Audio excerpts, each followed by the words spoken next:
আমরা যত বিপদে পড়ি ধৈর্য আমাদের ধরতেই হবে, কারণ ধৈর্য একটা মহৎ গুণ।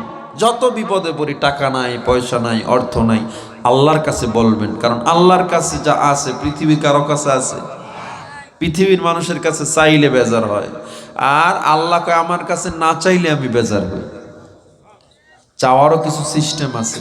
আমরা দোয়া করি, দোয়া করার সিস্টেম আছে। কেন আমাদের দোয়া কবুল হয় না? কারণ আমরা দোয়া করার মতো করতে জানি না। দোয়া কবুলের কিছু মক্ষম টাইম আছে, দোয়া কবুলের কিছু শর্ত আছে। এই সময়গুলো দোয়া স্পেশালভাবে কবুল হয়। যেমন দেখেন, বৃষ্টি নেমেছে, এ সময় দোয়া কবুল হয়, দোয়া করবেন। আবার সফরে আছেন, সফরে দোয়া কবুল হয়, দোয়া করবেন। তাহাজ্জুদের সময়, মধ্যরাত্রে, রাতের শেষ ভাগে দোয়া কবুল হয়, ঠিক না? এই সময়গুলো বাঁচবে। যেমন জুমায় খুতবা হয় না, দুইটা খুতবার মাঝখানে ইমাম একটু বসে না, খতিব সাহেব, এই সময়টুকু দোয়া কবুল হয়। তো আপনারা দোয়া করেন যখন তখন, দোয়ার কিছু সময় আছে, দোয়ার কিছু সিস্টেম আছে, এগুলো মেনে দোয়া করবেন। মায়ের জন্য, বাবার জন্য, সন্তানের দোয়া যতটা দ্রুত কবুল হয়, পৃথিবীর কোনো আলেমের দোয়াও এত দ্রুত কবুল হবে না তার মা বাবার জন্য, ঠিক না? আবার সন্তানের জন্য মা বাবার দোয়া যত দ্রুত কবুল হয়, কারো দোয়া এত দ্রুত কবুল হয় না। এজন্য আপনার দোয়া আপনি নিজে বেশি করবেন। নামাজের সময় যদি আপনি খুশু নিয়ে নামাজ পড়েন, খুশু মানে আমার পুরো শরীর আল্লাহর দিকে ঝুঁকাইয়া দেওয়া, খুজু অন্তরকে আল্লাহর দিকে ঝুঁকাইয়া দেওয়া, এরপরে অর্থাৎ ভীতি অবস্থায় নামাজ পড়লেন, এই নামাজটার অনেক দাম, ঠিক না? এই নামাজে যখন আপনি শেষ রাকাতে পড়তেছেন, দোয়া মাসুরা পড়তেছেন, আরো অন্য দোয়া যদি পড়েন, এই দোয়া কবুল হওয়ার সম্ভাবনা আছে। আন্দাজি করলে তো হবে না। নামাজে দাঁড়াই এরপরে ব্যবসার হিসাব করতেছেন, এই দোয়া কবুল হবে নাকি? নামাজে দাঁড়াইয়া মায়া পোলার হিসাব, বিল্ডিং হিসাব, কত হাজার ইট লাগবো, কতটুকু বালি লাগবো, এত হিসাব নামাজে দাঁড়াইয়া, এদিনে নামাজ কবুল হবে না, দোয়াও কবুল হবে না। আবার দোয়ার শুরুতে আবার সিস্টেম আছে, শেষেও সিস্টেম আছে। যেমন আপনি আল্লাহর কাছে যখন কোনো কিছু চাইবেন, নিজের অপরাধগুলো আল্লাহকে আগে বলবেন, আল্লাহ আমি অনেক বড় গুনাহগার, আল্লাহ আমার মতো গুনাহগার কেউ নাই, আল্লাহ তোমার অনেক বান্দা আছে কিন্তু আমার তো প্রভু তুমি একা, আল্লাহ তুমি আমারে ক্ষমা করে দাও, আল্লাহ তুমি পৃথিবীর সব মানুষগুলোরে ক্ষমা করো। এভাবে বলতে বলতে তুমি রহমান, তুমি রহিম, তুমি আসমানের মালিক, তুমি জমিনের মালিক, এরপর আল্লাহর প্রশংসা। নিজের গুনার পর কার প্রশংসা? তুমি কুল মখলুকাতের মালিক, জান্নাত জাহান্নামের মালিক আল্লাহ, তুমি জান্নাত জাহান্নাম সহ পৃথিবীতে কোটি কোটি তারকার মালিক, তুমি হায়াতের মালিক, মৌতের মালিক আল্লাহ। এটা বইলে এরপরে দোয়া করা, এরপর আল্লাহরে বলার পর উসিলা দিয়ে দোয়া করবেন। যেমন আল্লাহ সবচেয়ে বড় একটা উসিলা আজকে শিখাইয়া যাই প্রিয় চাঁপাইনবাবগঞ্জবাসী, উসিলা, অনেক উসিলা দিয়ে দোয়া করবেন। উসিলা কার? আমার খাজা বাবার উসিলায় দোয়া কবুল করো, এই উসিলা না। আল্লাহ তুমি এক, তোমার সাথে শরিক নেই, লা ইলাহা ইল্লাল্লাহ, এই উসিলায় দোয়া কবুল করো। দোয়া কবুল হবে 100% গ্যারান্টি ইনশাল্লাহ। মাথায় থাকবো তো ইনশাল্লাহ। নবীজির উসিলায় দোয়া কবুল হয়। তবে আমি যেটা বলছি এটা সবচেয়ে উত্তম। এরপরে যেই দোয়ার শুরুতে দুরুদ আছে, শেষে দুরুদ আছে নবীজির উপরে, আল্লাহ নবীজি বলেন এই দুই দুরুদের মাঝখানে সব কথা আল্লাহ কবুল করে নেবেন। শুরুতে আমরা পড়ে নিলাম দুরুদ, শেষেও কি পড়ব? দরুদ। এই দরুদ পড়ার মাঝখানে সব কথাগুলো কে কবুল করে নেবেন? আল্লাহ কবুল করে নেবেন। এরপরে আরো একটা শব্দ আছে, ইয়াদাল জালালি ওয়াল ইকরাম, ইয়াদাল জালালি ওয়াল ইকরাম, বলেন ইয়াদাল জালালি ওয়াল ইকরাম। এই শব্দটা দোয়ার শুরুতে 3 বার পড়ে নেবেন। কয়বার? আল্লাহর নবীজি বলেন তোমার পরবর্তীর যত কথা আল্লাহর জিম্মে আল্লাহ কবুল করে নেবেন। অনেকে ঋণগ্রস্ত হয়ে যান, অনেক টাকার সমস্যায় পড়েন, আছে না? অথবা এমন মামলা, এমন বিপদে পড়ছেন, এটার থেকে উত্তরণের কোনো সুযোগ নাই, মাটি ফাইরা ভিতরে ঢুকে যাইবেন অবস্থা। ওই সময় ছোট্ট একটা আমল করবেন, আস্তাগফিরুল্লাহ। কি? নবীজি বলেন যারা জোকের মতো আস্তাগফিরুল্লাহ জিহ্বায় লাগায়া নিবে, জোকের মতো, গায়ে জোক লাগলে যেমন লাইগে থাকে না, এভাবে যদি লাগাই আনেন যে মনে পড়ছে তো আস্তাগফিরুল্লাহ, আবার মনে পড়ছে আস্তাগফিরুল্লাহ, আস্তাগফিরুল্লাহ। আল্লাহর নবী বলেন, তোমার যদি পাহাড় সম ঋণ এবং সমস্যা থাকে, পাহাড় সম ঋণ এবং সমস্যা থাকে, আল্লাহ পানির মতো এটাকে সহজ করে দিবেন।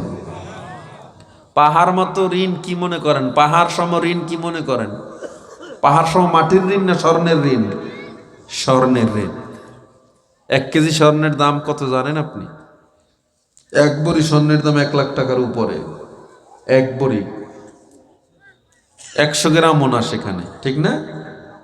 তাহলে 1 কেজি স্বর্ণের দাম কত? একটা পাহাড়ে কত মিলিয়ন টন স্বর্ণ। এই পরিমাণ ঋণও যদি আপনি থাকেন, এই ঋণ আল্লাহ মুক্ত করে দিবে। আমলটা কি? আস্তাগফিরুল্লাহ। সবাই বল আবার, আস্তাগফিরুল্লাহ, আস্তাগফিরুল্লাহ, আস্তাগফিরুল্লাহ, আস্তাগফিরুল্লাহ, আস্তাগফিরুল্লাহ ওয়া আতুবু ইলাইহি, আস্তাগফিরুল্লাহ ওয়া আতুবু ইলাইহি। আরো একটা দোয়া, কঠিন দোয়াগুলো না বলি আপনাদেরকে। লা ইলাহা ইল্লা আনতা সুবহানাকা ইন্নী কুনতু মিনাজ জালিমিন। এটা দোয়া ইউনুস, ঠিক না? এই দোয়া যদি আপনি পড়েন, আল্লাহ তাআলা আপনাকে রহমতের ফিরিস্তা দিয়ে সবসময় নিরাপত্তা দিয়ে রাখবেন। আবার ধরেন আপনি দেখেন, আর একটা জিনিস বলে যায়, এটা পড়লে দুনিয়ায় অনেক কিছু পাবেন, আখিরাতেও পাবেন। খনিজ পদার্থ পাবেন, খনিজ। আল্লাহ আপনাকে খনিজ দিবে। কি দিবে? খনিজ পদার্থ দিবে। খনিজ পদার্থ বুঝেন? সম্পদের ভান্ডার দিবে, গুপ্ত ধন দিবে, গুপ্ত ধন। আসলেই, হ্যাঁ আসলেই যে কোনো মুহূর্তে যে কোনো দিক দিয়ে একটা গুপ্তধন পেয়ে যাবেন। তার মানে এই না যে স্বর্ণ পাবেন, মতি জহরাত পাবেন, যে কোনো বিষয় পেতে পারেন। হয়তো সম্মানের দিক থেকে আপনি অনেক উঁচুতে চলে যাবেন, অথবা আপনার জন্য আল্লাহ পরকালে জান্নাতের হিসাব করে রাখবেন, জান্নাত দিয়ে দেবেন, অথবা দুনিয়ায় আপনি বিশাল একটা সম্পদের মালিক হয়ে যাবেন। এই দোয়াটা হলো, ইয়া হাইয়্যু ইয়া কাইয়্যুম লা ইলাহা ইল্লা আনতা বিরহমাতিকা আস্তাগীথ। বলেন, ইয়া হাইয়্যু ইয়া কাইয়্যুম লা ইলাহা ইল্লা আনতা বিরহমাতিকা আস্তাগীথ। আস্তাগীস না আস্তাগীস? গইন কি? আস্তাগীস। আমি তো বলছি আপনার এগুলো পাবেন। আমি যেহেতু বলছি, মনে রাখে আপনার এগুলো পাবেন। ইউটিউবে সব জায়গায় আছে, এগুলো পড়ে নেন। সমস্যা সমাধানের জন্য পিসা হুজুরের কাছে যাওয়া লাগবে না।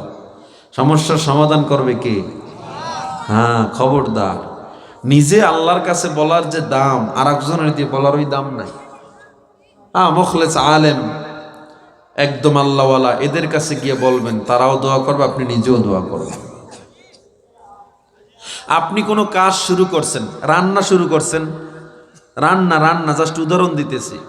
এই রান্নাটা আপনার স্বাদ হবে কিনা আপনি জানেন? জানেন না তো, স্বাদ তো না হইতে পারে। এটার শুরুতেও দোয়া আছে, অর্থাৎ কোনো কাজ করার শুরুতে আপনি এই দোয়াটা পড়ে নিলে আপনার ওই কাজের সফলতা শেষ পর্যন্ত আল্লাহ দিয়ে দিবেন। যে কোনো কাজ, যেমন আপনি ক্ষেত খামার দিলেন, 10 একর জমিতে আপনি ধান দিলেন বা ভুট্টা দিলেন বা আলু দিলেন। এদিকে কি হয় বেশি? রাজশাহীতে আম চাষ হয়। কি বেশি? আমই বেশি হয় ধানের চেয়েও। আম ধান দোনোটাই। আপনি আমের চারা লাগাইতেছেন, এই লাগানোর সময় শুধু দোয়াটা পড়বেন, রব্বানা আতিনা মিল্লাদুনকা রহমাতাও ওয়া হাইয়্যি ইলানা মিন আমরিনা রশাদা। এটা বলবেন আর চারাগুলো লাগাইতে থাকবেন। 1 বছর পর আমার ফোন দিয়ে, হুজুর আপনার মতো দোয়া পড়ছে, কিন্তু আমার আম তো সব নষ্ট। বইলেন পারলে। আমি আশা করি, যেহেতু কোরআন সত্য, হাদিস সত্য, আমিও প্রমাণ পাইছি, আপনি আমার ফোন দিয়ে বলবেন, হুজুর বিগত ইতিহাস আমার চেয়ে সুন্দর আম কারো হয় না। এটাই বলবেন, আমার চেয়ে সুন্দর সম্পদ কারো হয় না। একটা দোয়া, রব্বানা আতিনা মিল্লাদুনকা রাহমাতাও ওয়া হাইয়্যি ইলানা মিন আমরিনা রাশাদা। এরপরে আরো একটা দোয়া আছে। আপনি মেয়ে বিয়ে দিতে পারতেছেন না টাকার অভাবে, অথবা আপনি জমি বিক্রি করে খাওয়া লাগবে এমন গরিব হয়ে গেছেন, এত সমস্যায় পড়ছেন, তাইলে আপনি আল্লাহর কাছে চাইবেন। কেমনে চাইবেন? আল্লাহুম্মা কফিনি বিহালালিকা আন হারামিকা ওয়া আগনিনি বিফজলিকা আম্মান সিওয়াক। সহজ না? আপনার কাছে একটু কঠিন মনে হচ্ছে, কিন্তু যদি কয়েকবার পড়ে নেন, দেখে দেখে পড়েন, সমস্যা তো নেই, আল্লাহ সমাধান করে দিবেন। সবচেয়ে সহজ যে আমল, যতক্ষণ যেখানেই থাকেন শুধু একটা শব্দই পড়েন, আস্তাগফিরুল্লাহ আস্তাগফিরুল্লাহ। কি? আস্তাগফিরুল্লাহ। এর মাঝখানে স্মরণ হলে দোয়া ইউনুস, লা ইলাহা ইল্লা আনতা সুবহানাকা ইন্নী কুনতু মিনাজ জালিমিন, এগুলো পড়েন। তখন আল্লাহ তাআলা আপনাকে দুনিয়ার ঋণ বলেন, দুনিয়ার সমস্যা বলেন, অভাব বলেন, অসুস্থতা বলেন, সব কিছু থেকে আল্লাহ তাআলা আপনাকে মুক্তি দিয়ে দেবেন ইনশাআল্লাহ।